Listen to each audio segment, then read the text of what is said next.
তো বন্ধুরা আজকের একটা নতুন ভিডিও নিয়ে এসেছি। আজকের ভিডিওটা একটু অন্য ধরনের ভিডিও হতে চলেছে।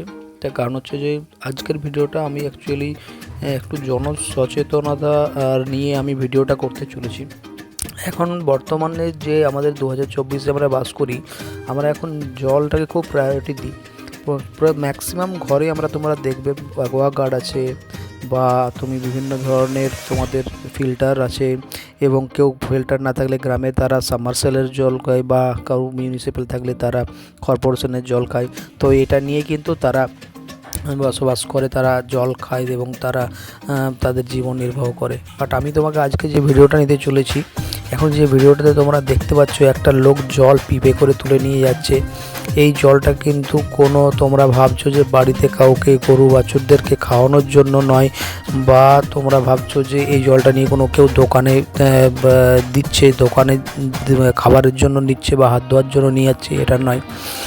এই জলটা যেটা এখন যাচ্ছে, এটা কিন্তু ওই দেখো একজন বুড়ি ঠাকুমা আসছে, বুড়ি একটা হাতে কলসি নিয়ে। আমি অ্যাকচুয়ালি অনেক দূর থেকে ভিডিওটা রেকর্ড করছি বলে তোমরা তো ক্লিয়ার পাবে না, বাট বোঝানোর জন্য তোমাকে বলছি। তারা কিন্তু এই যে জল পিপে করে নিয়ে যাচ্ছে, এটা কিন্তু তারা বাড়িতে খাওয়ার জন্য নিয়ে যাচ্ছে। হ্যাঁ, ঠিকই শুনেছো, এরা কিন্তু পুকুরের জলই খায় এই গ্রামের লোক।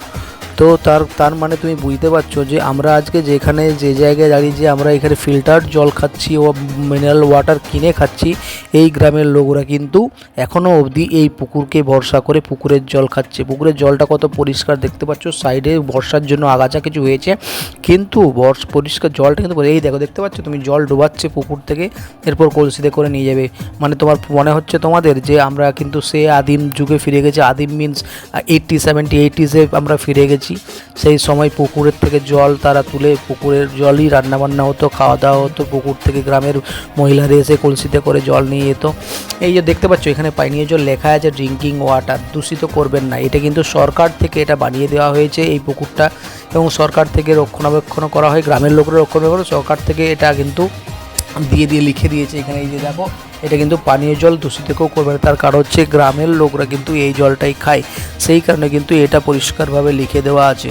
হ্যাঁ, এরপর এতক্ষণ ধরে তোমাদেরকে তো আমি বললাম যে জলটা খাওয়া চলবে না, বা পুকুরটা কি। এই জায়গাটা আমি একটা এসেছিলাম, রাস্তা দিয়ে বেরিয়ে যাই প্রতিবারই বাড়ি থেকে, কিন্তু মনে হয় না যে একবারও ভিডিওটা করি। কিন্তু আজকে আবার মনে হলো হঠাৎ করে যে আমি ভিডিওটা করি, তো সেই জন্য আমি রাস্তা থেকে দাঁড়িয়ে গেলাম। এই দেখো, দেখতে পাচ্ছি এই যে রাস্তা, এটা হচ্ছে তোমার দুর্গাপুর এবং বাঁকুড়া হাইওয়ে। আমি গাড়িটা দাঁড় করিয়ে ভাবলাম যে আমি ভিডিওটা করি, তাই দাঁড়িয়ে পড়লাম। তো তোমাদেরকে আমি একবার লোকেশনটা বলে দিই। এটা হলো দুর্গাপুর থেকে বাঁকুড়া যাওয়ার যে রাস্তা, সেখানে একটা বেলবনি বলে গ্রাম আছে, তোমরা নিশ্চয়ই জানো।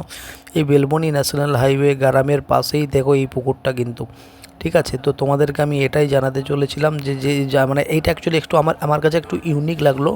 এই যে আমি গাড়িটা দাঁড় করিয়ে জাস্ট ভিডিওটা শ্যুট করছিলাম, এটা আমার একটু ইউনিক লাগলো। কারণ আজকালকার দিনে আমরা একটু মিনারেল ওয়াটার ছাড়া আমরা এক পা চলতে পারি না। জলকে আমরা খুব প্রায়োরিটি দিই, কারণ জলই জীবন। জলটাকে ঠিকঠাক পেটে না গেলে শরীর খারাপ হয় বিভিন্ন ধরনের। সেই জন্য তোমাদের কাছে আমি ভিডিওটা নিয়ে এলাম। Thank you.